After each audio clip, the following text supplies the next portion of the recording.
Hi, my name's Mike, and I want to talk to you about life. Just a small topic. But what makes a full life? What makes a purposeful, successful, adventurous life? And I've been thinking about this quite a lot. And so I've been doing some reading, a bit of research. And did you know there are 5 blue zones in the world? And these blue zones are key because in these blue zones, longest life happens, fullest life happens, the best late life health happens. So what have these 5 blue zones got that the rest of the world hasn't got? And I've been thinking about it with regards to youth work, because I want to know, how do we create a youth work blue zone? How do we create youth work that is full and purposeful and adventurous and fruitful? And so I've been looking at these blue zones thinking, what have they got that we haven't, and what can we learn from them? Because the statistics say around our youth work world there are some challenges. So 52% drop in the amount of people choosing to do youth work as a career. In 2021, between April and October, 409,000 kids and young people went to the NHS for a mental health issue. 409,000. And also, the 16 to 25 year old age range have said they're the loneliest generation ever.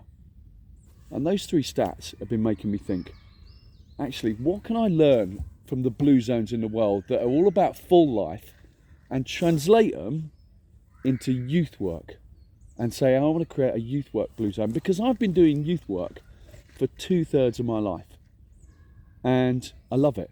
It's what I'm called to do. It's what I enjoy doing. It's what brings me life. So I've been sitting there thinking, I want to learn from these blue zones and then put that into a youth work blue zone. So what are the reasons they have full life? Well, actually, the research, which took a decade to do, has come up with 9 reasons. But I just want to think about 3 reasons. 3 things I've learned from the blue zones of the world that I think we can use in a youth work blue zone. And the first one is community. People in blue zones live in community. They interact with one another on a daily basis. They are together. They gather frequently. They invest in each other's lives all the time. So therefore, when there's need, that need is met because they are in community regularly. That brings full life. The second thing they've got is that they prioritise the tribe. And what I mean by that is that they have maybe 4 or 5 people who they pour into and who pour into them. They have a tribe that is for them, that wants them to succeed, that they share life with, that they do life with. And this tribe is deeply involved in every aspect of their life. They pour into one another so that all of them in the tribe can have a full life. And the third thing is one of my favourite things because I love the word, ikigai. You might never have heard that. But one of the blue zones is a little island off Japan called Okinawa, and they have something called ikigai. And ikigai simply means your why, your purpose. A better translation might be the reason you get up in the morning. Purpose. And did you know, if you find your ikigai, people who live in a blue zone that have purpose, that have a reason to get up, they reckon it extends your life on average by 7 years. And the community aspect, they say if you're part of a community, particularly a faith community of any faith, you ready for this? It extends your life on average by 14 years.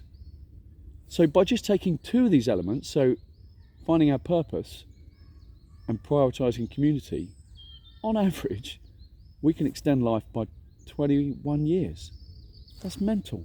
By living a different way, by prioritising community, the tribe, and helping one another find our purpose, we can extend life. We can bring full life.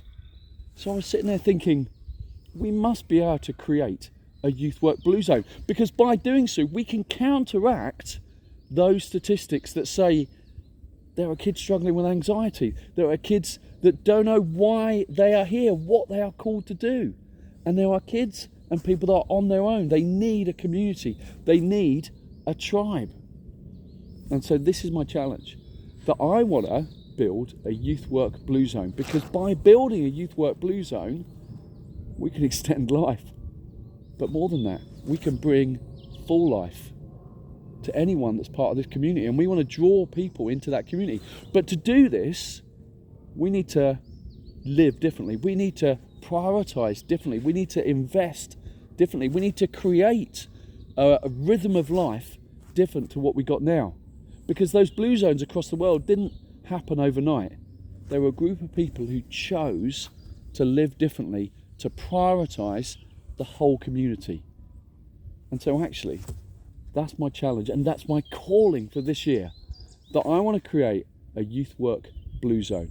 The people I work with, I want to call them to walk with us and journey with us and fight with us to help create this Youthwork Blue Zone. Because by prioritising community, by calling one another to be in a tribe where you've got each other's back, where you do life together through the highs and the lows, through the joys and the challenges, and by helping one another find our purpose, we will counteract some of those statistics, and we will bring life, full life, purposeful life, purpose-filled life to us and the people around us. Now that is something I want to invest in this next season, and I'd love you to join with us.